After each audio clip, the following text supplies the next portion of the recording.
a martial arts movie podcast. I threw that shit before I walked in the room. Featuring drunken Thai boxer Will. Too bad you will die. The also drunken wrestler Mark. I said I don't want trouble. And drunken karate master Zero. You've lost your balls. And now, Talk. I know Kung Fu. You know, baby. Fists of Fail. Okay. All right, let's actually start talking about the movie. Oh, we're reviewing a movie? Is that what we do here? Are we a podcast? According to some of our fans or non-fans, you know, guys, if we keep doing this, maybe we'll eventually get that sweet Joe Rogan money. Maybe we'll be featured on Spotify. Oh, wait. All right, Kiss of the Dragon. After this movie, I think I told you guys before, after this movie, we'll be pretty much done with all of Jet Li's American films. I mean, technically, It might not be American film because this is a Europa film, but right. Regardless, Western films. I think the only one we have left is what's the name? Forbidden Kingdom. Oh yeah, no wonder I forgot the name of that movie. Oh boy. Oh yeah. Well, we're look forward to that episode in 2052. We'll get to it eventually. Yeah, one day. Assuming one of us doesn't die or kill ourselves before then. Anyway, so Kiss of the Dragon, 2001 movie with Jet Li. What is this movie about? Jet Li came up with a story, which is that's true. Kind of neat. I'm curious how much of it was just like one sentence that got fleshed out into an entire script. That's what writers are for. Well, Luc Besson was once again the writer for this movie, so it's just funny because like it almost feels like it's back to back. Like Unleashed, he wrote for Unleashed as well, which we have covered before. Shameless plug. Well, he unleashed the dragon in this movie. Huh. Why don't you kiss my ass?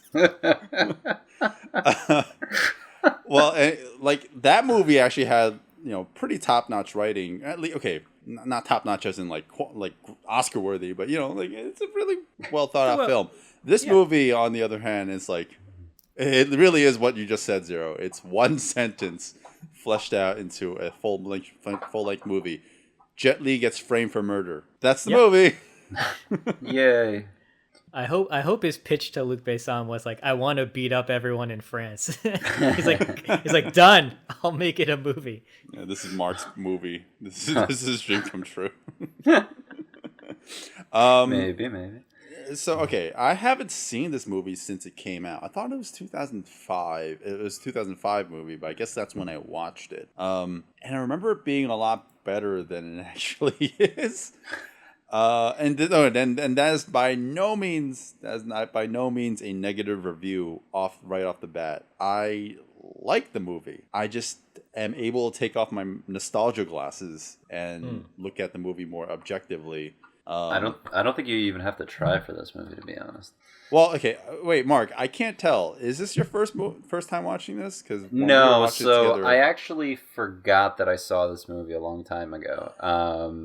So when we started watching it, I didn't remember what was happening, and I was guessing right, and I was getting a little too many guesses right after a certain point, and I felt like, okay, maybe I did see this movie.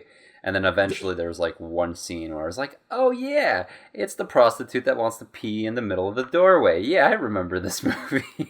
Of course that was burned into your retina. Well, you just said it. Like you completely forgot the movie, so I guess it left very little impression on you. Yeah. I don't know. I mean, it's still a good movie. Like I remember my general feeling of the film was it was awesome, and then I haven't seen it since that one viewing. So now going back to it, I guess I was a little bit more critical, but without trying. Like I wasn't trying to be critical. Maybe I had it all amped up in my mind, thinking, "Oh, I remember it being amazing," and it kind of didn't live up to those expectations. Right. But I was going to segue to say that Zero has seen the movie a million times. So, what is your opinion on this? This was one of those films as well that was just always on TV for me, always on rotation. And I had a lot of nostalgia for this. And very similarly to you, upon rewatching it, I was like, oh, okay, yeah, this isn't as like great as I remember it, but I do still like it. I think I might like it a lot more than you will come across later. Like, I had no problems with this movie at all. Like, I recognize that it's extremely straightforward and limited in times, but I kind of appreciate when action movies do that. There's not really any fat to it. It gets really straight to the point. The character building is there to pad timing between the fights. Like that's all I could ever ask for in like an action movie. Yeah. So yeah, I enjoyed this. A0, did you watch this movie a lot on TNT? No, I think I might have mentioned to you in the last Jet Li episode we talked about. This was on. We had the black box growing up. We had like free pay-per-view. I don't know if you guys are. Because I'm pretty sure I'm older than you, so by like one generation. So for those of you who don't know, the black box is when you got cable illegally and you just got all the movies on rotation. So hey, we at the Fist of Fail podcast do not condone piracy. However, so what I did was not pirate it. I went and paid those hardworking Chinese people in Chinatown for their DVDs. for the bootleg DVDs, yeah. Bootleg? What are we talking about? Oh, they're pirates. They have bootlegs. Oh, I didn't know that. Oh my goodness. Anyways, so that's what you did. If you want to contribute to the Hong Kong film industry, you pay for those Chinese people in Chinatown for those VCDs. Anyways. I remember watching this like alongside Danny Dog Unleashed, and like it's hard not for me to not compare these two because they both seem kind of like they're probably Jet Li's best films, right? Like, well, from the West, the Western ones. Yeah. Oh yeah, totally. Danny the Dog definitely being the best, and then this definitely like the step lower. Mm-hmm. And what you said before about the character building and the story being, like a second place, you just have to accept that it's just kind of like wallpaper for the movie, just to put everything in place for the action that is to come. Whereas Danny the Dog didn't feel like that. And I don't want to go on a tangent and just talk about Danny the Dog because we already have an episode for that. But, for that movie, it's like, I didn't mind the character building. I didn't mind the story because I thought it was just overall a much better constructed film. But maybe this was more of Jet Li's idea, coming to fruition. It's just like, I want this idea, so run with it. And they're like, that's a very limited idea, Jet. And it's like, well, make the movie. And they made them, and this is what we got.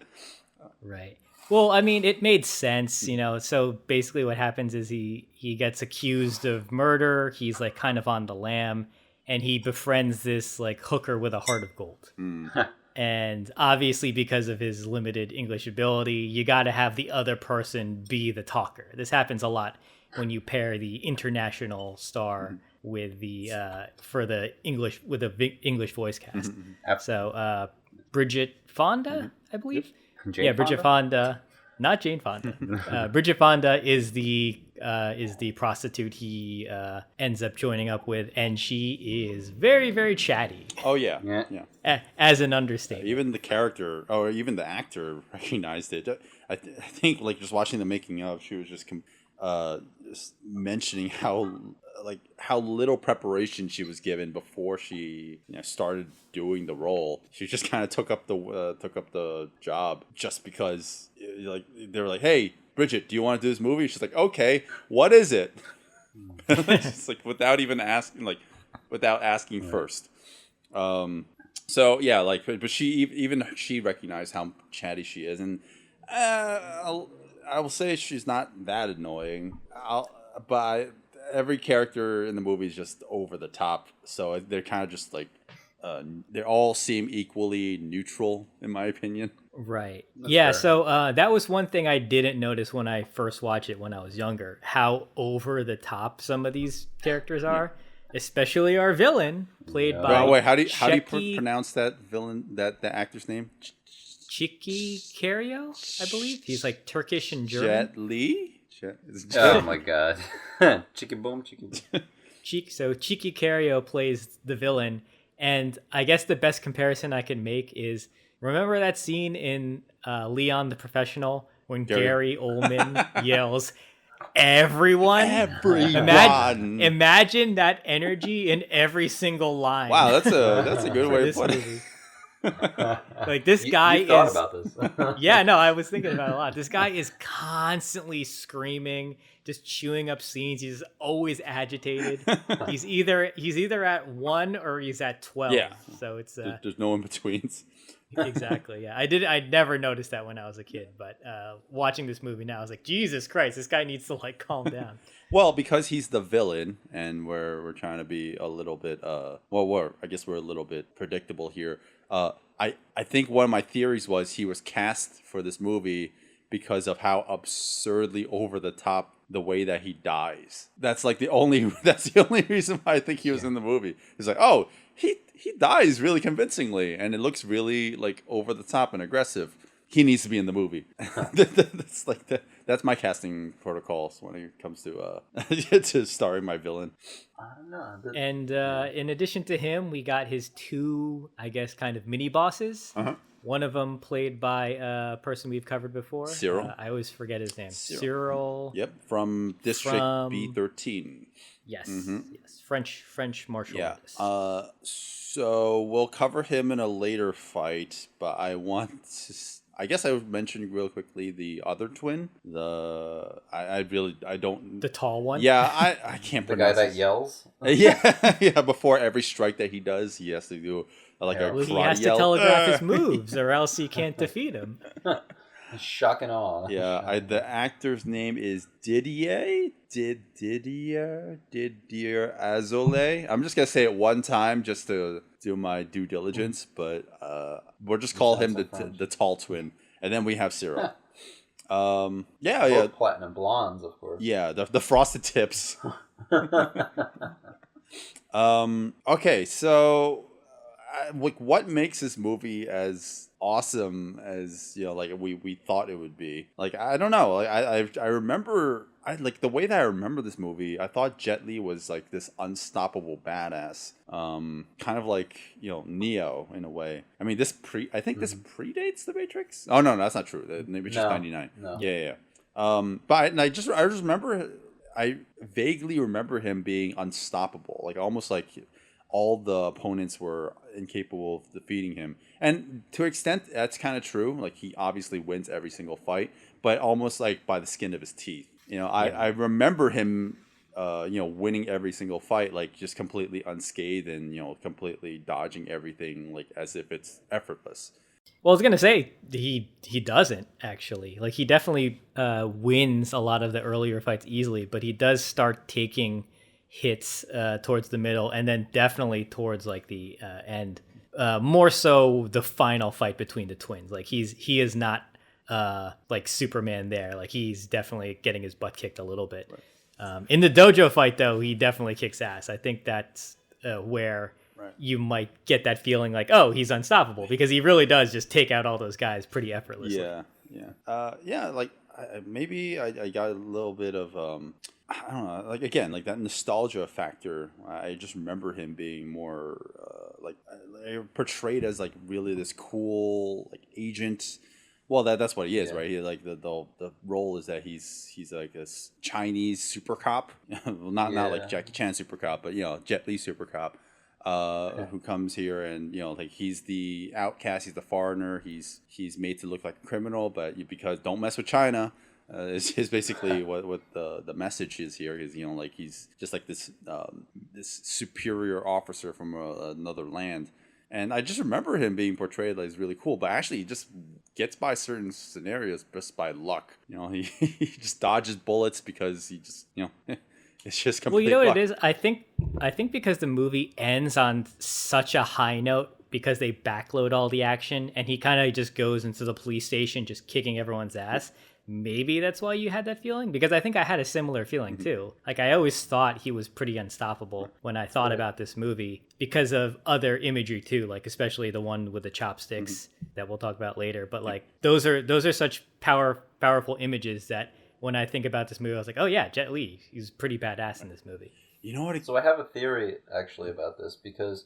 so in itself, like how he handles himself throughout the film, he's pretty strong. He's got like confidence. He's even his body language speaks for itself. So like, okay, maybe that was something as like a kid you kind of saw that, and in your mind you kind of embellish a little bit, right? Okay. Or like just growing up, not even like a kid, but like even in your teenage years, like it's different than like watching it when you're full-on adult and realize like, oh, he's just like being stupid, or you understand like how movies work. But I have an actual theory here, and it's that because The One and this film came out in the same year, and they're so similar, at least in style, in like costume design and kind of how they're portrayed, as well as like this complete onslaught of mimicry that happened after The Matrix, and how like that became such a popular thing to mimic. I think just subconsciously you gave it more credit than it was due. Yeah. So well, I was gonna say a very similar sentiment. I mean, when you compare it to The One, this movie looks like a masterpiece. So yeah, maybe that's this what movie came out in July of 2001, and then The One came out in November of 2001. So like it's in the same year. It's short enough. It's like less than that 6-month, gap. If we have to compare this to Romeo or Cradle to the Grave, I'll choose this movie any day. I mean, but it's by far wide margin. Again. Oh, you know what I realized? There is another Jet Li movie besides Forbidden Kingdom. Do you remember? I think it's called War. With Jason Statham. He fights Jason Statham. Yeah. Yeah, I've never seen it, but I heard it's pretty forgettable. Yeah, it's pretty forgettable. I think I saw it in theaters, but that's the thing. I think I saw it in theaters. I don't remember. I remember them being in the same movie together, and nothing else. All right. Anyway, so Kiss of the Dragon. Kiss of the Dragon. So we're talking about the end fights, obviously, but obviously we'll save that for later. Let's just talk about little moments and leading up to that in terms of the action and other things that kind of make up the quote unquote filler, because it almost feels like filler at times. And I didn't feel like it was filler the first time I watched it, but I guess it was all forgettable. Anyways, I don't think the story makes a lot of sense outside of the basic premise, which is he gets super cop gets framed for murder, but all the pretenses of like, why was he framed for murder? Why did the corrupt cop do the murder? Oh, like, who cares? None of that. Of course it does. Yeah, of course that is the universal response to that criticism. But it's true. Like if you watch the movie, you're like, if you really think about it, it's like, why did any of this happen? Never explained, like ever. It's like, did he have intel on the corruption? Was he like? I have no idea. I think they wanted to kill that Chinese guy, but they wanted to blame it on Jet Li's character, and that's it. Yeah, that's it. It's just that. That's it. Like, there's nothing else to it. Super simple movie.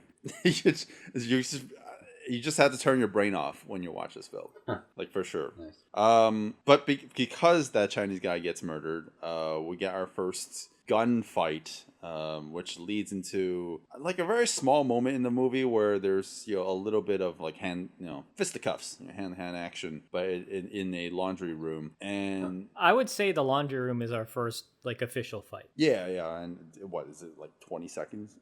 20 seconds long. So the interesting thing about the laundry room fight is like I had two thoughts on it. Is one, it feels like a Jackie Chan fight because he's using the ironing boards, he's using the irons, and then later he's using like a squeegee and he's using the actual laundromat. He's using all his surroundings in a very, very tactical way to take out all the bad guys. Feels very Jackie Chan, just not as well directed as a Jackie Chan fight because this was just so over edited. Right. In its execution, and it's sad because when I was watching the making of, you just get a nice static camera of these fights, And it looks pretty decent, you know, like you can see them all doing it in what looks like possibly one take. And what we get in the movie is just like, you know, shot, reverse shot. Every punch has a reaction. So it's just kind of annoying that they had to go that route. Yeah. Totally. I don't think that's exclusive to this fight scene, though. That's my general feeling towards a lot of the fights in the movie as a whole. It's not over edited. You know, like we've seen really bad over editing. But there's definitely not any shaky cam. That's never a big problem with this movie. It's edited enough where I start to notice it, and I feel like the weight of the impact on certain moves is taken away from me. But I think. It's all, but you know, just to throw an olive branch to the movie, it's also a good thing that they edit a little bit more than usual because it covers up certain blemishes in the fight scenes. And we'll talk about that, especially when it comes to that one versus many fight in the very, very end of the movie. But like you'll see certain continuity errors if you really pay attention to some of the fight scenes in the movie. I think I have to agree with you in regards to like the cuts and stuff. There's a couple of scenes where literally it's such an insignificant cut and you think like, well, okay, maybe there was an error, but like why didn't you reshoot it again? You know? And it was so insignificant, and it's like in the beginning where literally it's like grabbing somebody and you change it, but then they come right back to that same angle, and it's like, why was that even necessary? If you just left that half a second snippet out of there, it would have brought like more homogeny to the whole thing, and you could have been like, oh, that was an even sicker kind of move or choreography. But then they just ruin it, and it's not like over editing necessarily, it's just editing in the wrong places for no reason. At least that's my sentiment. I mean, I don't know, like I still stand by the fact that like they're editing just enough to cover a lot of the problems. Not problems. I'm not trying to be negative. It's just like sometimes you have your stage manager who will say, you know, like, oh, this lamp is a certain way in this shot, and then in this other shot right afterwards, it's broken. But there's like a disconnect when you're like doing that in post. So like it's just edited to high heaven. So like you're supposed to not pay attention to little shit like that. But going back to the actual action, leading up to the laundry room fight, I do talk about the laundry chute because I don't know. I like nothing about that makes any sense to me. Oh, it's fine. I love this moment. It's so stupid. It is really stupid. I want to talk about how stupid it is. Sure. It's really dumb. Go nuts. So it's not like so unbearable. You're not like Neil deGrasse Tyson and you're watching Gravity. You're like, would it be that serious? Like, it's not like that. That's really weird. Okay, sure. I'll buy that. That's a weird niche example. I'll buy that. Jet Li goes into a laundry chute to avoid his assailants, and instead of falling down the laundry chute, he climbs up the laundry chute. And so many questions I have is like, they all have guns. Why don't they just point their hands into the laundry chute and shoot up? Instead, they get the henchman to go to the floor above to shove his body down the laundry chute to force Jet Li down, simultaneously lighting the laundry chute on fire so the henchman will knowingly die too. But also they're shooting, burning the building down. Yes, because like that shit carries through the whole building. The bullet he's shooting, he stopped firing into the chute. There's so many fucking questions. So you're also forgetting the fact that he, in addition to setting the chute on fire, he then lobs a grenade in there. Yes. But it's overkill. It's triple overkill at this point. But it doesn't make any sense. He throws it up. What did he expect it to happen? Like, what did he expect to happen? He throws it up. Well, here's did he expect it to explode when it was at the peak of the explosion? Yeah. No. Yeah, it should have, but it didn't. But no, but so here's the thing. No, it makes sense. No, it does. From the villain's perspective. No. It actually does. So from the villain's perspective, and he's accurate in how long a grenade actually takes to explode.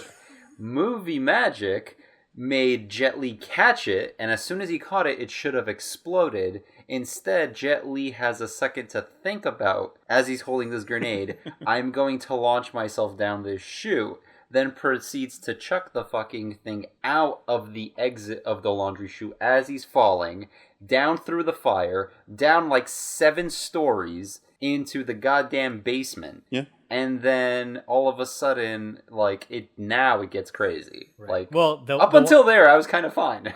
Well, the one detail, the hilarious detail you didn't mention is when he decides to fall down with the grenade and throw it at the bad guys, it conveniently gets tossed inside the sleeve of one of the bad guys. And he's like, oh no. Help me. And so our main villain throws him into the laundry chute. Ah, that's right. Causing the huge explosion. No. Well, it caused a huge explosion, but locally on their floor, it looks like one of those explosions that you would see in like Windows Movie Maker. Those template explosions. Right. Like it's weird because this movie doesn't use too much CGI. It's only for like small things that are like can't be done with practical effects. Like, when Jet Li later kicks a pool table ball out of the pocket and smacks a guy in the face with it, like little things like that. But then there's like a really grotesque practical effect after Jet Li escapes it. Yeah, it's cool. And really out of place. Well, that's real. Yeah, I like that. It's super out of place. Like nothing that violent ever happens again in the movie. Well, we did get an opening with a man getting stabbed in the back with chopsticks. That's true. So there is gore in this movie. It's not. I wouldn't say it's so out of place. Right. But the lower torso of a body sliding down a wall. I wasn't expecting that, so I'll kind of give it to you a little bit. Because I thought his body was still attached and it was going to be like Burt Crisp or something, or he was going to start smoking. But then all of a sudden, it's literally like his body just slides right through the exit of the chute, and you realize, it's just his lower half, and I'm just like, oh shit, that's sick. I never thought about it. Also, that's more of like a guillotine to the torso kind of effect instead of a grenade explosion. So there's some. It's not consistent in its injury. Oh, it's okay. It's an action movie. But it was good. It was definitely good. Yeah, it's fine. It's just, you know how grenades work in movies. It's like, that's not how grenades work at all. The way grenades work in movies is they always work in favor of the protagonist. That's how grenades work in movies. I mean, the movie picked where the budget went, and it was definitely on that problem. Yeah. Look, all right, we capped this all off with that laundry fight that we talked about, with Jackie. Oh, Jackie, Jesus! And of course, I'm going to mention Jackie because what he uses the props and everything. He uses that. You guys didn't know he made a cameo in this movie? Oh, jeez! Wait till you guys hear what we have to say about our next movie, which also talks about Jet Li and Jackie. But anyways, until then, the reason why I'm mentioning Jackie or had that little slip is because of all the props that Jet Li uses at the end, and he uses that squeegee to push that guy into the the dryer, and we all unanimously said well, that guy's dead. He's gonna die a horrible death. Then we get the weird moment with the pilots. This weird pilot, I think we all burst out laughing. When he has the double Uzis. Yeah, he just takes that out of his suitcase. Where'd the shit that come from? I have to say, action movie. I appreciate what this movie does, which I'm not sure if you guys noticed this, but when you watch the making of, they're shooting the guns they're using to shoot Jet Li with, and in general in this movie, are shooting blanks. Yeah. So you get the real muzzle flash, and you get the real explosion of the shell. Right. And when I was watching the making of scene of the pilot with the double Uzis. Man, those muzzle flashes on those were huge, and the rounds flying everywhere. Right. Yeah, it's a shame because I get why they do it now. It's just cheaper CGI to add muzzle flash and then CGI rounds. Right. If anything, I miss rounds flying out of guns. That just adds an authenticity to it. Yeah. And I like that this whole little action scene is just him shooting up bookcases and shelves and whatnot. And as Jet Li's running away, and everything is just exploding. Yeah, right. It's funny because when you're watching the making of too, you hear all those muzzles, all the shots being fired too, juxtaposed to the fighting, which I mean, like, that's what happens when you watch a making of. Like, they're not actually hitting one another, most of the time. Like you're watching a Western film, Western production. They, like, they're actually kind of, like, tapping one another, and all the sounds are added in post to make it, to sell it. And, it's all based on the camera angles. So, like, you can hide the fact that, like, that hit didn't connect at all because cameras can't detect depth. But then, that's the funny thing. Like, it becomes, like, painfully aware. If you watch the making of, you're painfully aware this is a Western production, because if this is a Hong Kong production, those motherfuckers are kicking each other in the face. You can hear that shit. All right, so the boat fight, or the yacht fight. God. Your favorite. So story. A lot of story happens. We're introduced to the hooker, introduced to this innocent Chinese man who gets gunned down later in the movie, like undeservedly.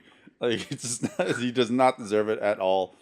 Well, of course he doesn't. He was meant to die. That was kind of an obvious. So, but he dies in, like, mid sentence of saying basically, like, what happened here, and then he just gets obliterated. Like, what?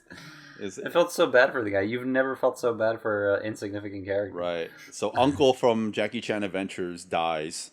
And that's later in the movie. You're jumping ahead a little. We are, yeah. I'm sorry, but he should have had the ox talisman. I'm just saying. Ooh, nice.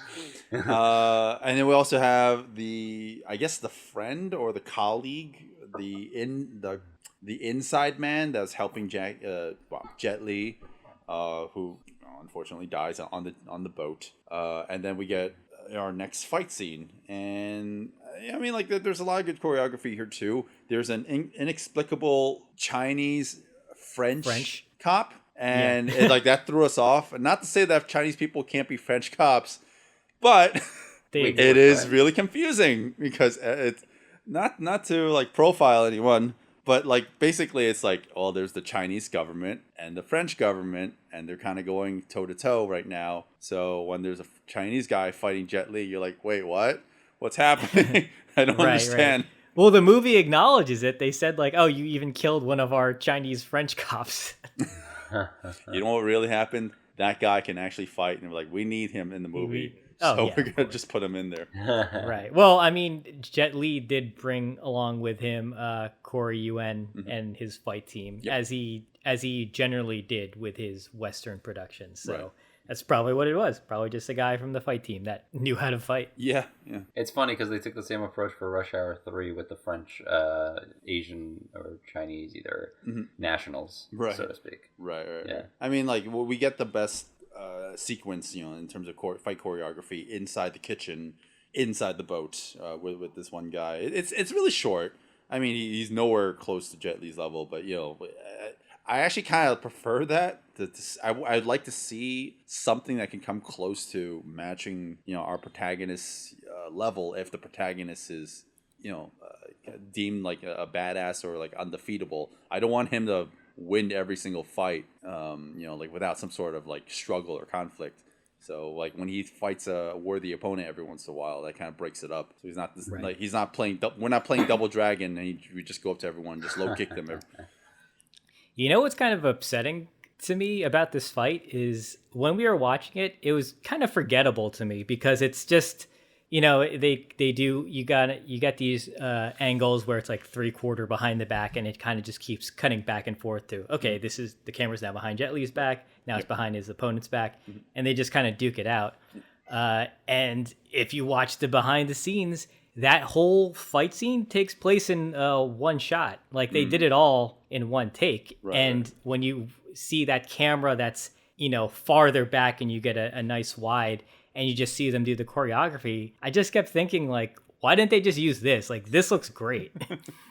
But I get it, though. Like, you need to kind of cut back and forth to kind of build the tension and build the momentum, because he's running away. Right. And if they did go to suddenly the static camera and they just duke it out, it probably would have ruined that momentum. Yeah. But if you want to see the choreography, you watch the making of. Like, it looks pretty good, actually. Yeah. I completely agree with that sentiment. Like, you totally can, like, see, like, how much work they put into it. But with the same argument that we have when it comes to like one versus many fights, a lot of the reason why certain shots are done like close up versus wides is because it kind of masks like how many fighters are in the back just standing there just waiting for their turn, and that kind of happens when it comes to chase scenes too. Like if you have a wide and it stays on that wide for too long, you kind of lose out on the fact that there are other people who are supposed to be chasing Jet Li and they have to be part of the choreography too. So I get it. But like when Jet Li is on top of the boat and he's defending himself from multiple assailants, it jumps wearing back and forth. balaclavas, which makes no sense to me. I was like, are they terrorists? It was cold. France is always cold, dude. Damn it. Look, I didn't get it because they weren't even like shot reverse shots. Like it wasn't like turning 180. It's like Jet Li's on the left now, Jet Li's on the right. It's like the camera moved like 20 degrees. So it's like it moved just enough where I noticed that it was moved. The camera was slightly different, but it's like it feels like they just tilted the camera and they added a cut to it, and it's kind of like jarring. And that happens a couple of times throughout the movie. Sometimes it'd be like it's an editing choice, but other times it's they like add a speed ramp, like a really fast speed ramp to certain hits and certain cuts in the movie. And I notice they do that sometimes when it comes to like some of the hits, because they couldn't capture some of the action on screen because the actors, Jet Li particularly, was moving too fast for their cameras, so they had to slow that shit down, and then they sped it up in post. Ugh. Yeah, Disgusting. Right. I guess that's a limitation of filming in 24 frames. Yeah. Yeah, but like anyways, so on top of the boat when they're fighting, it's like I feel like there's like a semblance of like good action here, but it's edited just enough where I get distracted by it, and then the fight just kind of ends. Jet Li climbs underneath a boat, underneath a bridge, and then magically appears inside a tunnel. Oh yeah. So my problem with the boat fight is you can see some pretty nice choreography. Like I like when he gets the fucking razor scooter and starts swinging it around and fighting the guys. Fighting those guys with it. The problem is, and I understand the limitation of the problem, is that the camera is really, really close. And it kind of has to be because they're on this narrow runway on top of the boat. There's no way they could have moved the camera out because it would have been a guy standing in the water or something like that. Right. So based on the limitations of the location, like I see why that the camera was basically just right there. You get all these mid shots a lot, which I really don't like in fights, but unfortunately they had to go that route. Yeah. I guess the cameramen were on the boat with them. Literally, yeah. And there's no place they could have gone. Like they couldn't have moved back any further because they would have just went overboard.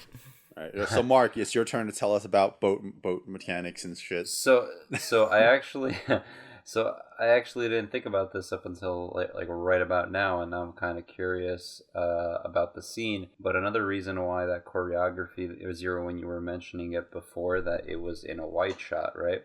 So like it looked better in the wide shot, but it was so short in comparison to the whole thing, and all the edits and the cuts made it actually longer and made it more exciting. And I have a theory. I always have theories, apparently. Is because I think the boat was moving the whole damn time. So when they were cutting, or when they were doing the choreography scene, they literally had to do it so quickly so it couldn't be that long. Okay. So like the actual sequence of the choreography maybe took like 30 seconds max or something, right? Where they prolonged that to about 2 minutes or something, and I think 30 seconds is really pushing it.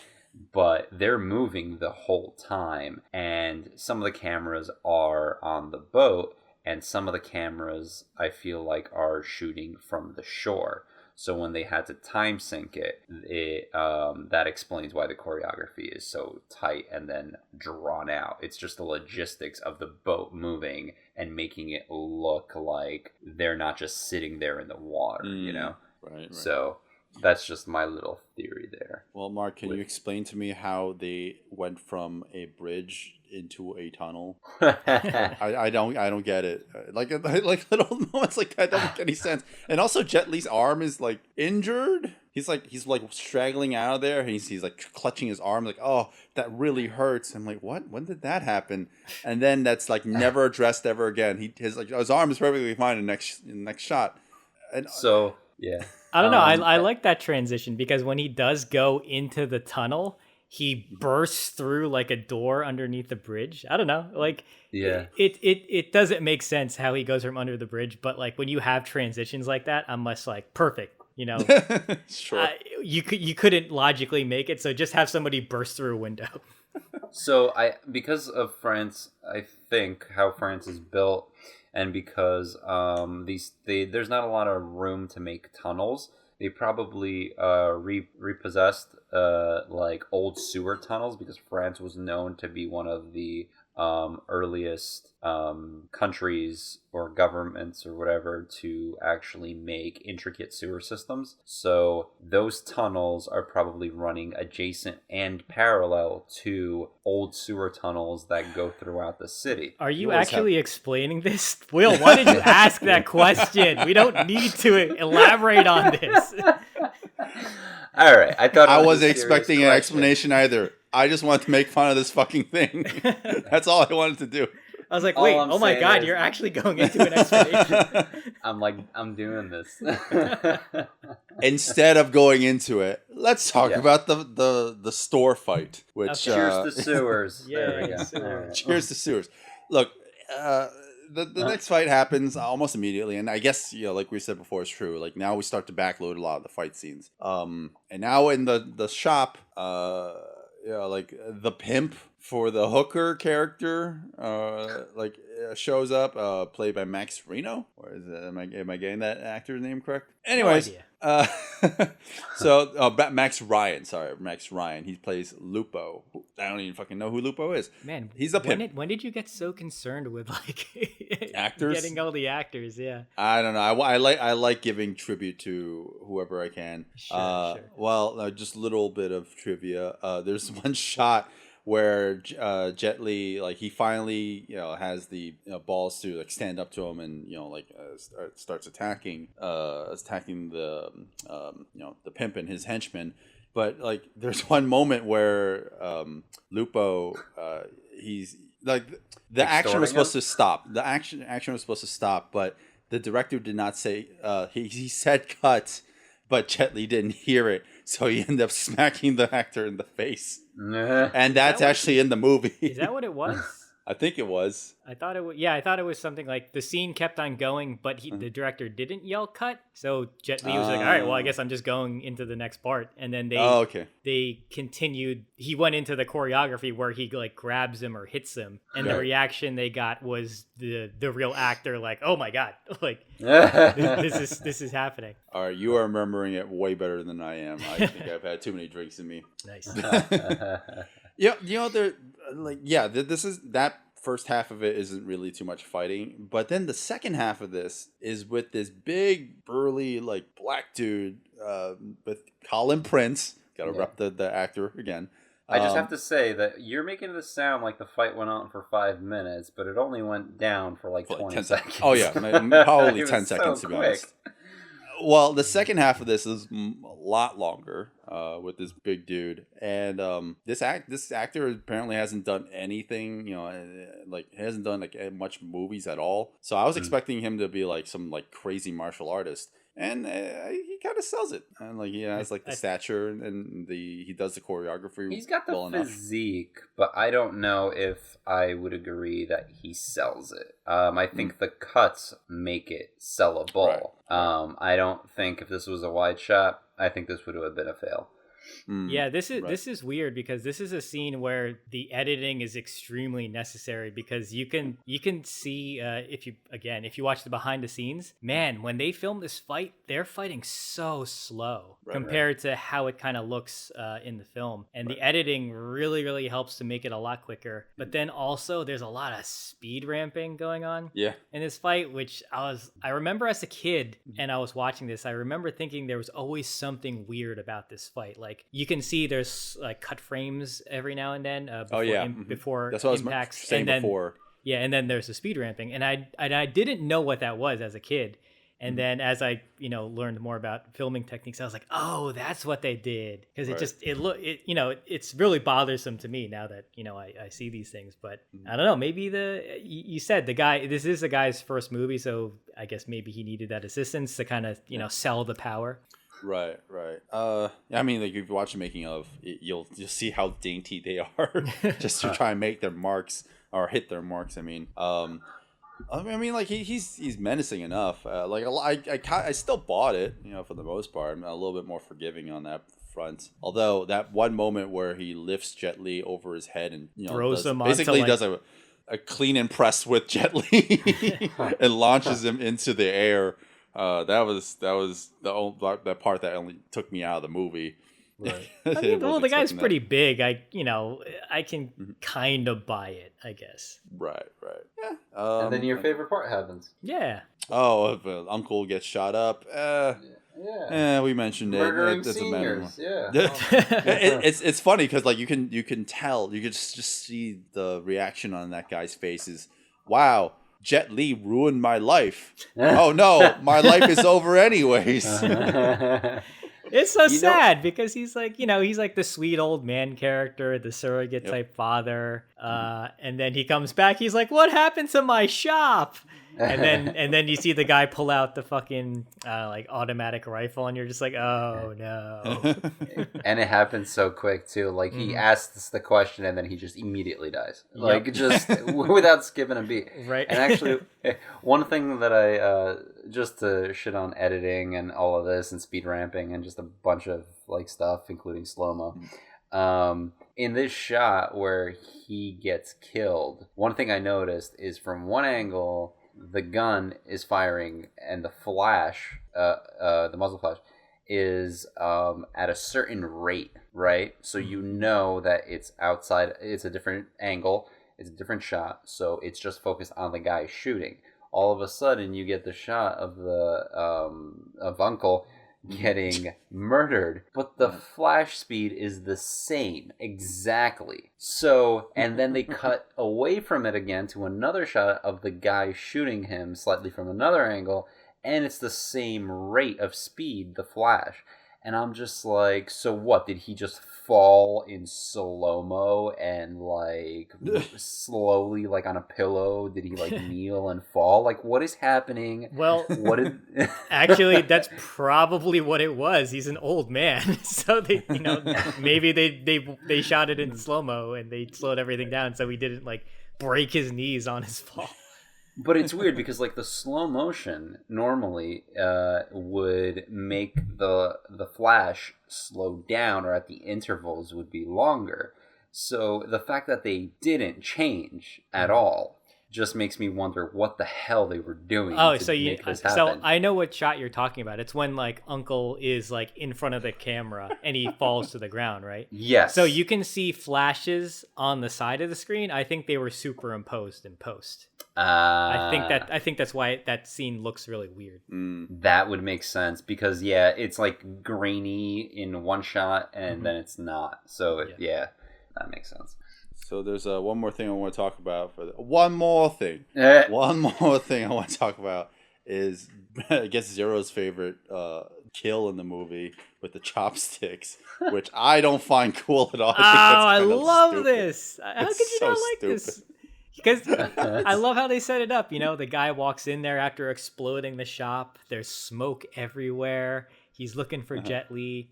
Then you get this great shot of Jet Li just stoically standing there, but you get the up close of these two chopsticks, and then you realize, oh, they're attached to his hands like Wolverine claws, and then he punches them right in the throat. I don't know, how could you not love that? That's such a great moment. It's dumb. That's why it's just dumb. I'm like 50-50 on that, only because I feel like I wish there was some more fighting before he did that finishing move. But at the same time, the finishing move is pretty epic. It was a stealth kill. The guy had like a rocket launcher, an RPG in his hand. I don't know. It's like you don't need a like roundhouse kick him. You just stab him in the neck. Whatever. It's just dumb. It was a subtle metaphor that China can beat everything. The chopsticks. Chopsticks to the throat. So there's one moment before we get to our final fight in the police station when they are at the orphanage. I guess it's an orphanage. God. It's just a really quick action sequence, just to show off that this is an ambush. They have, and introduce that like the main bad guys actually don't have the daughter there. The daughter, you'll know what I'm talking about. The kid that they're looking for in the movie, like they assume wasn't the orphanage. It turns out it's not. But you know what ambush. You know what they do have? The twins. No, a turtle. Oh yeah, the turtle. What's up with you and turtles today? I don't know. Yeah. Well, like the ambush, like this is just fucking me. Like, if you really like analyze this movie, a lot of it doesn't make any sense. Oh really? Like little moments. I feel like you haven't said this at all during this podcast, Will. Well, it doesn't, because there's like they're hiding in the children's bed, but no, underneath the bed. And they're just waiting there the whole time. Like, why didn't they just like ambush them outside? But like, because that wouldn't have been as dramatic. But like, there's like clearly the henchmen were waiting for the reveal. Like they could have, but they had guns. So, yes. Like, I don't like. But then there's like that moment when the big dude holds up the Bridget Fonda up by the neck, and Cyril's about to deliver a spinning back kick towards her, and then she kicks him in the balls, and then Jet Li coincidentally, like, he turns off the lights. It's like 5-6 edits in the span of like 1 second. I mean, that was the only way they could have visually conveyed what was going on. But if you think about it like that, there's no way all of that could have happened that fast. Yeah.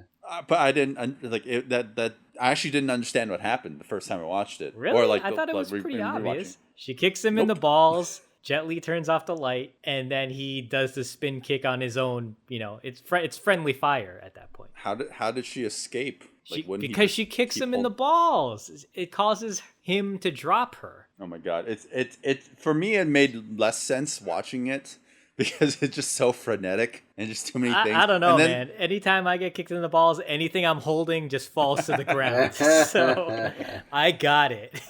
Yeah, they turn on the lights. Oh no, they have their flashlights on. They're inspecting the room.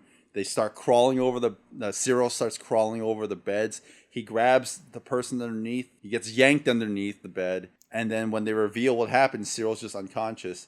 And I don't know what happened. They beat him up. I don't know. You're thinking I'm like not as way forgiving too for this. Deeply into this. Like it's I so am less obvious like what's going on. I'm a nitpicky bastard. All right, I just this scene made no sense to me. It's fine. It's an ambush. But the one thing I do want to add though, so like there really isn't any fighting going on in this movie that you can visually see.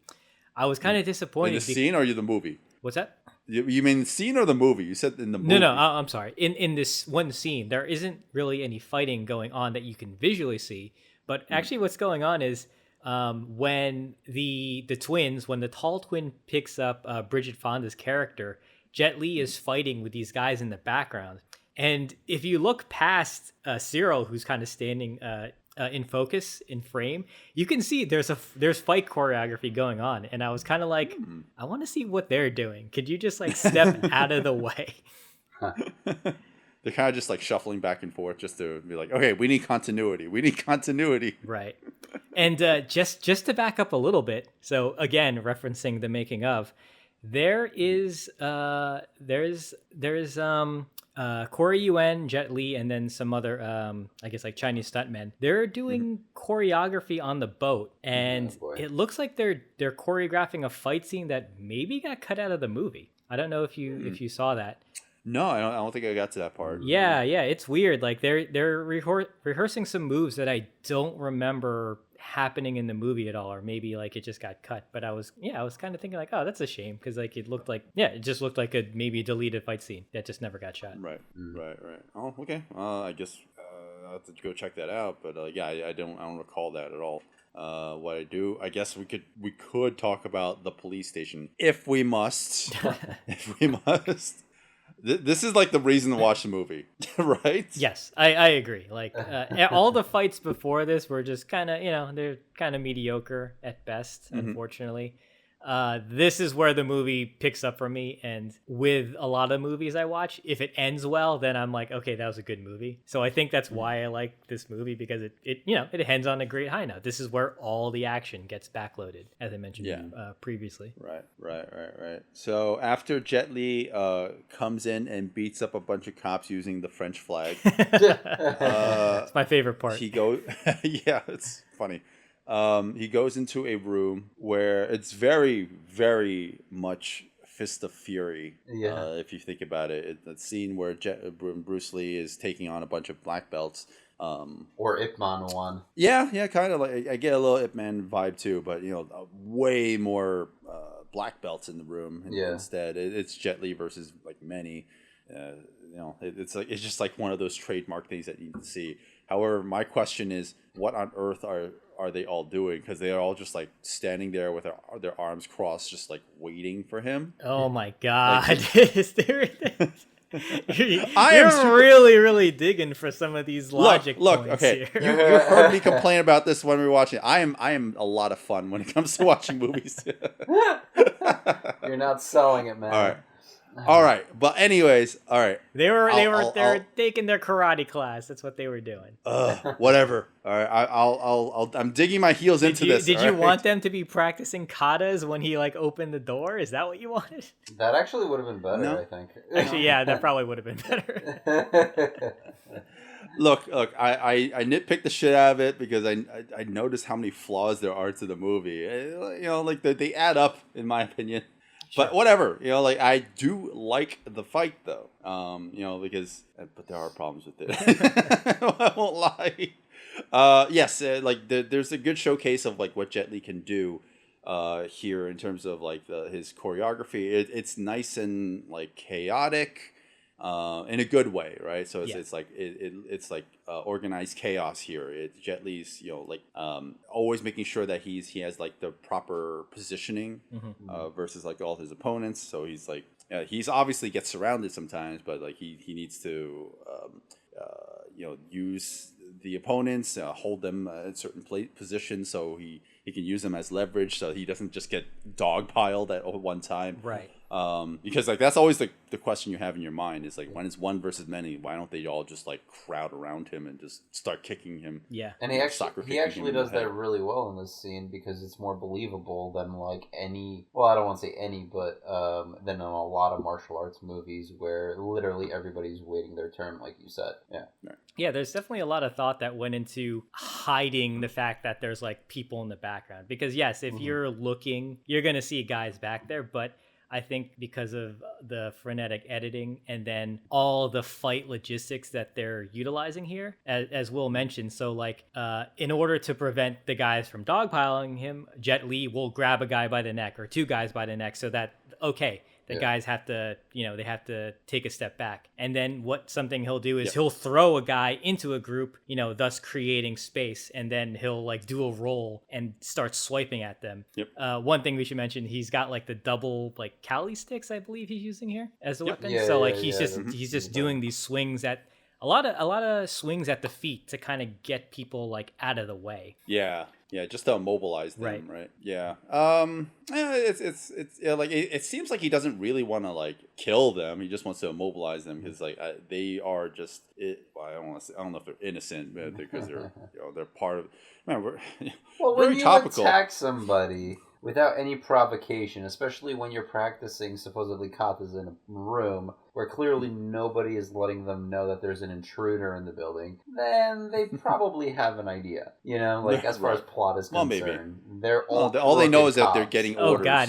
They might just be imagine if like you were in this random situation where you just walked into a dojo, everyone turned around to begin fighting you. Yeah, and like wait! I just came here to ask about like the first free lesson. Yeah, exactly. Where's the bathroom? What's happening? I'm gonna pee on you if you punch me in the throat. Jet Li could have just been like, "Hey, I just need to take a piss," and then they all start attacking. God damn it, Shotokan! So here are my problems with the fight because I'm a fucking asshole and I like to nitpick the shit out of it. there are continuity errors that are actually very glaringly obvious, to me at least. You'll see, like in between cuts, because, like you're not jumping from certain distances, like you're not going from a wide to a close up, like in between cuts. You'll go from a wide to another wide. Similar problem with what I had before on the boat. Because they do certain cuts like that, you will notice certain background fighters disappear. And they're completely out of and also Jet Li will be looking in a certain direction, with a certain background, and then all of a sudden he's looking another direction and he's facing he's looking a completely different way. It's like a recurring problem with this movie, and this doesn't occur in the last fight as much, or well, maybe it does occur a little bit, but here, that's the small nitpick that I have, but it's fine because Jet Li's still showcasing how talented he is in terms of his fight choreography. He uses this one move that I really like, which is really unorthodox. He does a sideways dive roll towards all the people around him to kind of not only grab at the sticks that are on the floor and pick them up to use as weapons, but also to go at the legs. To completely throw everyone off balance. Yeah. Kind of like a bowling ball snap, about to run over a bunch of pins. Right. Well, that's what I was mentioning.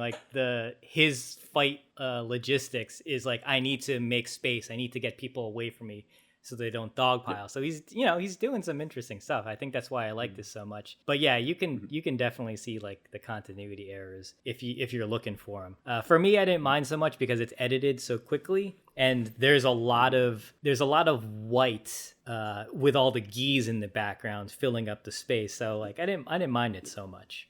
Yeah, it kind of blends in nicely together. But then right after that role that you were talking about, Will, I mean, he continues to kind of incapacitate people in the sense that you don't feel like it's artificial and that people are just waiting in line.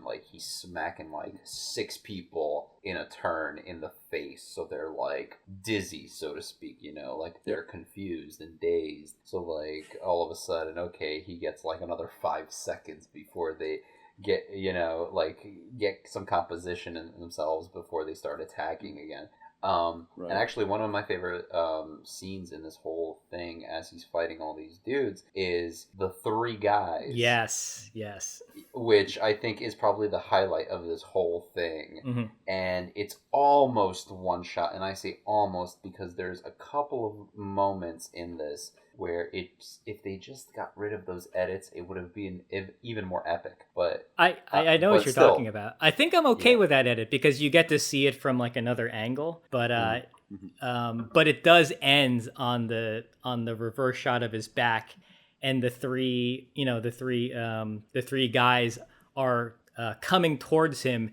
And they're all swinging, their sticks at him at the same time, and he's blocking all 3 of them at the same time as he's reversing back, and you get a really long take of that choreography, and I was just oh my god, it's a solid 10 seconds. Yeah, and in a choreographed move, a solid 10 seconds is for fucking ever, man. Mm-hmm. That I don't know if it's that long, but it is pretty long. It is. Sure. I've rewatched 3 times, and I didn't count the number, but just watching it, and you can't help but just stare at it. Yeah, because it doesn't cut. Yeah. Well, you know what actually makes this particular thing interesting? I didn't appreciate it the first time rewatching it, but now we're analyzing the shit out of it because that's what we fucking do. The 3 assailants. They're all doing the same move. Yeah. They're the only person who's varying it up is Jet Li. And so it's really Jet Li who's making it look as cool as it is, because each one, the one on the left is just all right, I'm just gonna swing the same exact way over and over. He's not gonna vary it up. They're probably not even action. That's the only direction that they were given. Jet Li's the one who's supposed to be performing all the choreography as he should as the martial artist here. So he's the one who's making it look as impressive as it is. But you'll notice because I like to point out fucking things. People are getting up in the background, and then in the next shot when Jet Li beats up everyone, everyone's on the floor again. Yeah. It's what happened to the people who got up? They forgot which scene they were in, so they were just like, was I supposed to get up? Was I not? I might as well just get up. Right. They could probably edit it maybe in post. Like, it's fine. Well, you know what could have happened? Because, a lot of times when you have these like one versus many fights or you have like group fights, sometimes it's not edited together chronologically. So it looks like what was supposed to happen was there was probably more choreography going on, and maybe it got edited out, or maybe we saw it like earlier because of how it's edited together. Because I did notice that those three guys that attack him, like that's the end of the fight that we see. But when you see the guys getting up, you're like, oh, okay, something else is going to happen. But nope, that's it. Nope, not at all.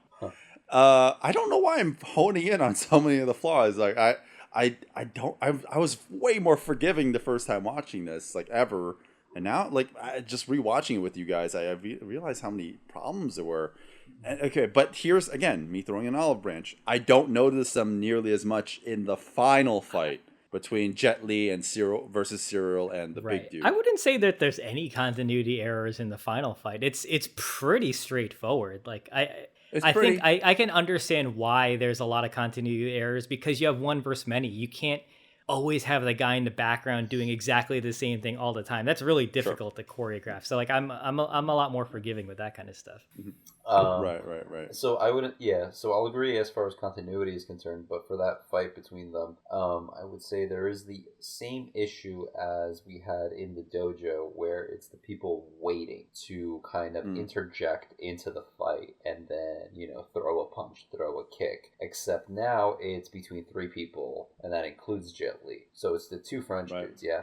Now the big guy, he's the tank. So like he's doing one move here and there. And the smaller dude, light on his feet, and you're kind of fighting, or Jet Li's fighting with him throughout the whole thing, and you get a couple of shots of Tank like kicking him, punching him, and it's going through like cubicles, and it's going through like fake foam and whatever the hell, sheetrock. But I feel like there's too much of a pause, because it's like the main focus is the two martial artists, and the tank pops up occasionally to kind of throw a punch or a kick here and there. And I kind of like that. I like that it's like it's separated into two fights. Really, it's like it is two versus one, but like let's just focus on one versus one at a time. No, totally. But like as far as continuity is concerned, it feels off, because literally Jet Li's back is exposed to the tank constantly, and in the back of my mind, you're like, it's unbelievable, a little bit more unbelievable, because you're like, when is this guy gonna tackle him? When is this guy gonna throw a punch? When is this guy gonna throw a kick? Yeah, but that's what happens in the movie, though. You don't know when he's gonna do it, and then surprise, he kicks through glass, and then gets the hit on Jet Li. Right. But like it takes away from the reality, I guess, of the situation, at least from my perspective while watching. Sure. Like, yeah. It takes you out of it a little bit. I'm more forgiving than that. Like my shit is more petty. My shit is like, oh, Cyril's on a table and Jet Li's on the opposite side of the room, and then Cyril does a side flip, and then suddenly, but you can clearly tell he's gonna land like right next to the table, but somehow he teleports to the other side of the room because of an edit. Yeah. And it's like, how did he I never noticed that edit when I was younger. Yeah, upon rewatching, I'm like, whoa, that is a long distance to travel. Hey, editing, they got it in editing. Well, I do appreciate this fight for multiple reasons. One, because the choreography is awesome. As much as I wasn't sure if I wanted to watch District 13 and cover that in one of our episodes. It showcased Cyril, with his martial arts talents. Even though that movie might not be categorically a martial arts movie, here he actually is showing it off more. And this is an actual martial arts movie, and we can see what he's capable of. Come to full fruition. So you can see that he has really good long ranged attacks. He's really good with his kicks. His spinning hook kicks. He has this one interesting move, which is funny on a production level, which is the when Jet Li grabs his leg and lobs it up, Cyril takes advantage of that and turns that into a flash kick. A Right. flash Well, he double does a kick, he I does guess. a back he does like a double backflip, and then Yeah. when his legs are facing Jet Li, he does like a double kick at him. Right. And Which was pretty impressive. It was Yeah. a good scene. Yeah. Right. So, Mark, I don't know if you know this. So they filmed this the first couple times, with Cyril, and that was actually without wires. Oh, nice. Yeah, he can do it without He did that wires. Yeah, shit, it's so impressive. No. It's definitely Yeah. believable because, like, if cuts say anything about it, like, so it literally cuts before he like fully splatters himself on the floor after the double kick. But you didn't let me finish. no.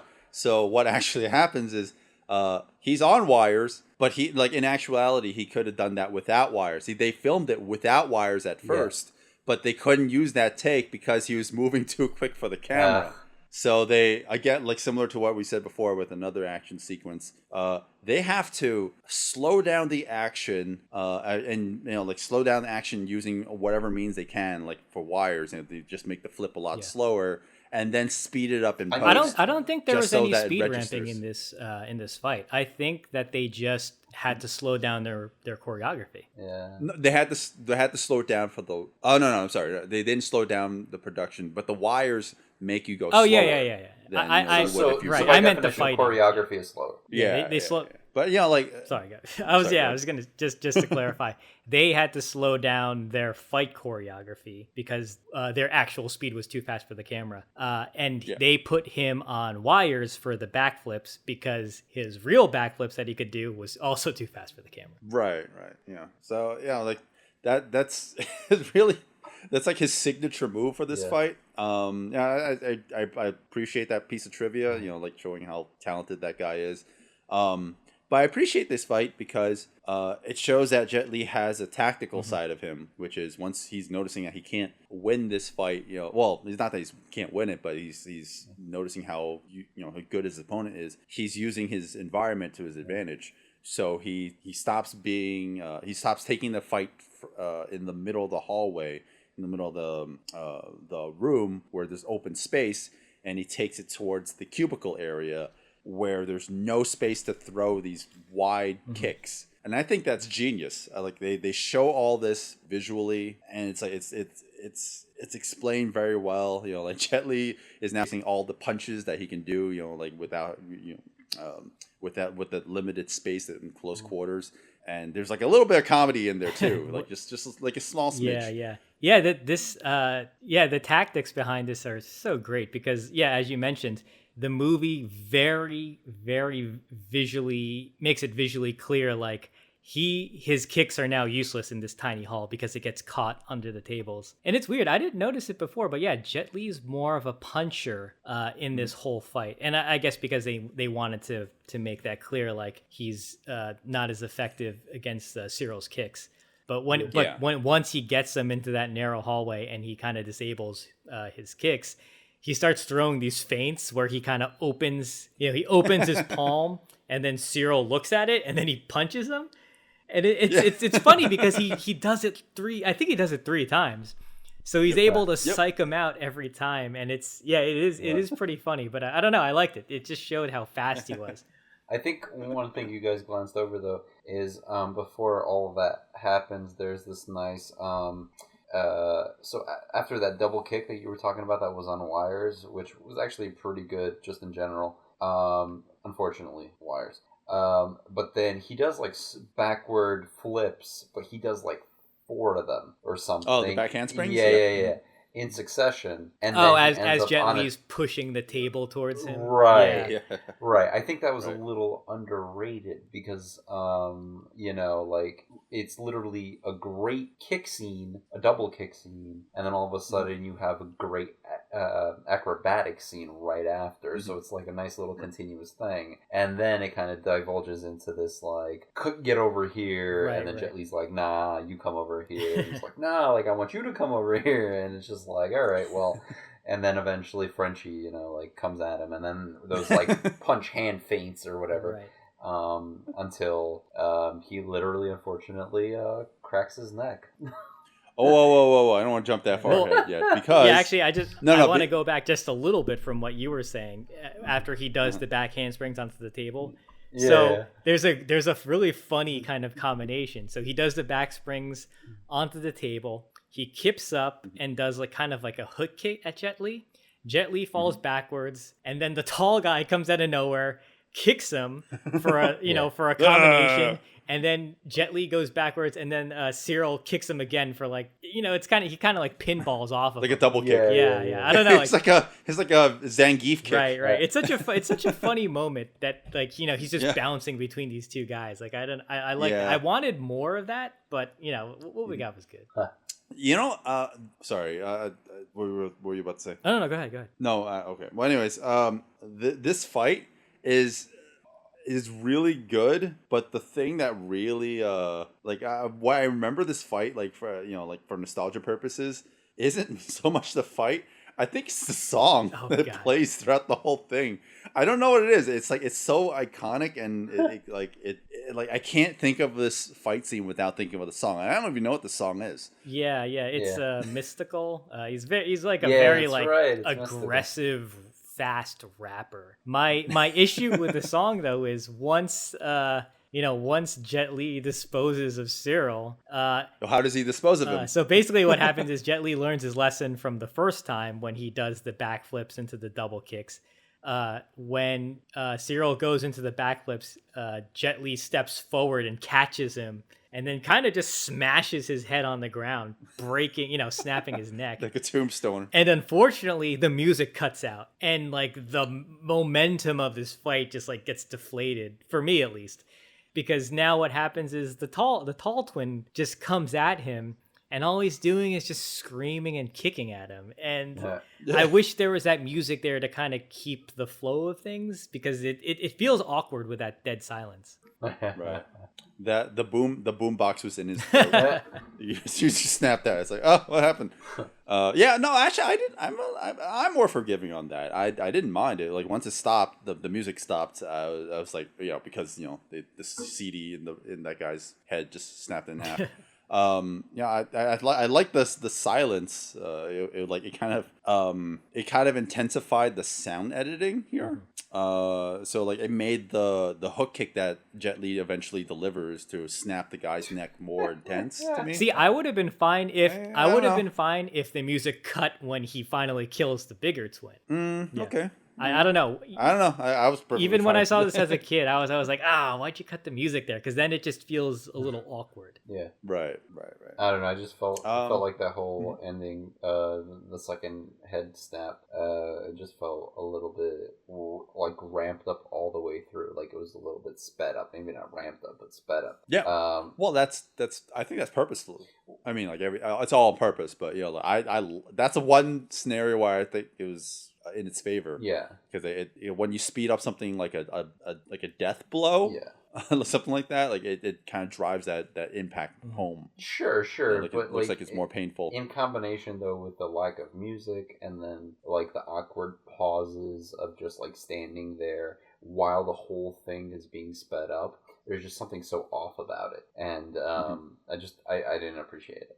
But as Jet Li walks away, we go on to the next scene, and this is a good moment to kind of reflect on something that we have not mentioned once in this podcast yet so far in this episode, and it is the fact that Jet Li is actually an acupuncturist. Oh yeah, I was wondering where you're going with that. This is I love the way that Jet Li kills the dude. Man, I remember my friend in college. He was like, "Oh, I hated Kiss of the Dragon." I was like, "Why?" He's like, "I hate the move at the end." I was like, "Oh, come on!" He kills him with acupuncture. I think it's perfect. I mean, if you want to be technical, Like Jet Li not only uses the acupuncture like in a lethal way, as the way he does kill the guy at the end. He uses it for practical and healing and whatever purposes early in the film. But you don't apply a cold needle to someone like that. That's not how any of that shit works. Like you're gonna hurt someone if you do that. For those of you for those of you out there who are new to acupuncture, a cold needle is the same equivalent as raw dogging it or not using lube during sex. I'm just saying. I think you made that joke last night, and we're like, ooh, that's So I'll just go against you guys on that because I'm gonna quote Joe Lee from the movie and just say it's Chinese magic. Nice. Well, that's I'm gonna end it on that weird note. That's what the fuck? Kiss of the Dragon. I forgot the movie title. Yeah. Speaking of China, Chinese. This movie was banned in China.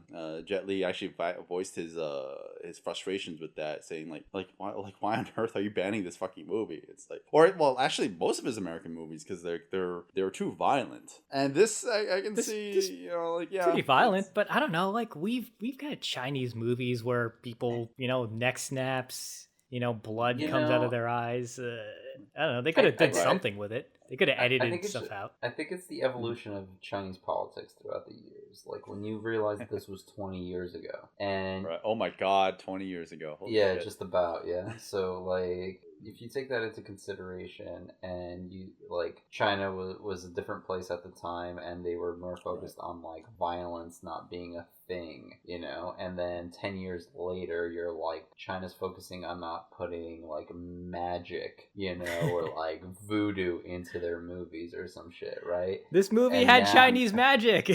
yeah. I mean, the word magic appeared, but like it was Chinese magic, so it was acceptable. If it was like Western magic or like paganism or some shit, okay. like it would have been frowned upon. So now, and now they're focusing on basically, it's politically sensitive. Whatever. All right, I'm just gonna. we'll just leave it there. Actually, I think another reason was because they don't want a movie where a Chinese person goes over international and kills a bunch of cops. Yeah. So we'll leave it as that. There's Watching the movie again, I'm way more nitpicky. I wasn't going into it expecting to be this way. I just remember loving this movie and thinking that I would just give it like 4 stars, like 4 thumbs up. Okay, Goro. I love this.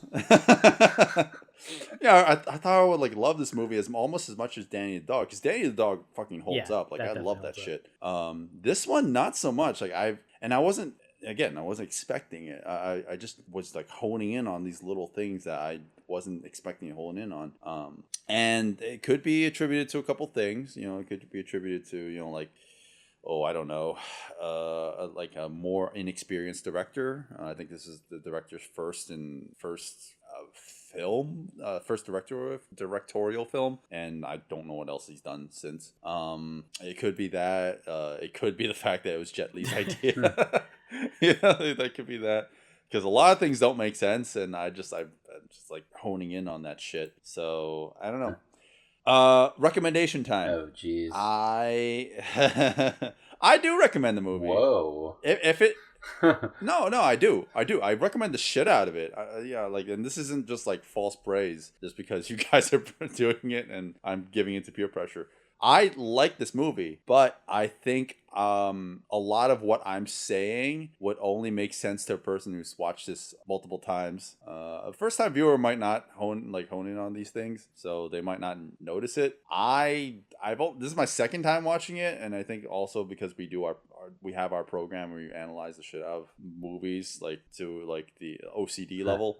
I'm just more unforgiving, but I mean, it's still badass, it still has that badass factor. So I totally recommend it on that front. It's not as great as Remember It, but it's still a high recommend for me. Okay. And that's it. You can watch the fight scenes out of context. Nice. That's it. I'm just gonna leave it. I would recommend this movie for the comedy, or just this. What? Yes, exactly. That's the right kind of reaction. For the corniness, the funny scenes, the comedy that is not necessarily the unintentional comedy. Yes, exactly. It wasn't planned by the crew, the director, the producer, the writers. it was unintentional and it's glorious because of just random corniness and bullshittery. But the only thing I would recommend, actually, I'm surprised that I'm actually downvoting this more than you will, is like 4, maybe 5 scenes of choreography throughout the whole film. And those corny moments throughout the film. That's what I would recommend. I would not recommend the movie as a whole. Like, you could probably skip this one, in my opinion. Yeah. Interesting. Okay. So, Zero? Yep. I mean, I'm probably in the same boat as you will. Like, I like this movie. I don't really see a lot of the flaws so much because I think the movie is just fine, like beginning to end. As I mentioned earlier, like there's not a lot of fat on this movie. Well, that's where I don't agree. But okay. Yeah, no, I mean, go. I like this movie. For me, there's not a lot of fat. It like anytime you don't have an action scene, there's character building, but it doesn't feel, it doesn't feel unnecessary. It's there, and I don't hate anybody. I liked it. And I do recommend. I would say just watch the movie. You don't need to like. I don't know if like I would watch the fights out of context. Like I think it still kind of works because he has that motivation to try and save the little kid at the end. So and the fights are good. The last set of fights are good in my opinion. So yeah, watch the movie. Wow, nice. I actually think this is the first time where I'm the odd one out in this whole fucking situation. No. But here's the thing. I agree with Mark, but my consensus is different. Damn it! Let me have my fucking no. But moment. like, I agree with Mark more, but my ultimate verdict is completely with Zero. I was like, oh, this movie's a mess, but still watch it. And damn it. For instance, and this, I'm just gonna leave it as this, okay? There in the very beginning of the movie, Jet Li leaves the hotel room with video evidence of the villain committing the murders, and that shit is never explained ever again in the movie. It's never props up. Yeah, it does. Like, what was the point of that scene? When that gets him off the hook. He gets the it does. So basically, that's the evidence that they're that can relieve him of the crime, right? Because they're blaming it on him. So what happens is they get the tape from him, and then later he steals the tape back. So now he does. Yeah, I don't remember that shit. When she's. I mean, it doesn't matter. They get the tape back, and he says it. He has the tape, and he's like, I can prove myself innocent now. Yeah, but also it doesn't matter because he literally kills everybody that matters. Yeah. Yeah, that's true. Okay. I think my brain checked out at that point. I was too focused on the terrible editing at times.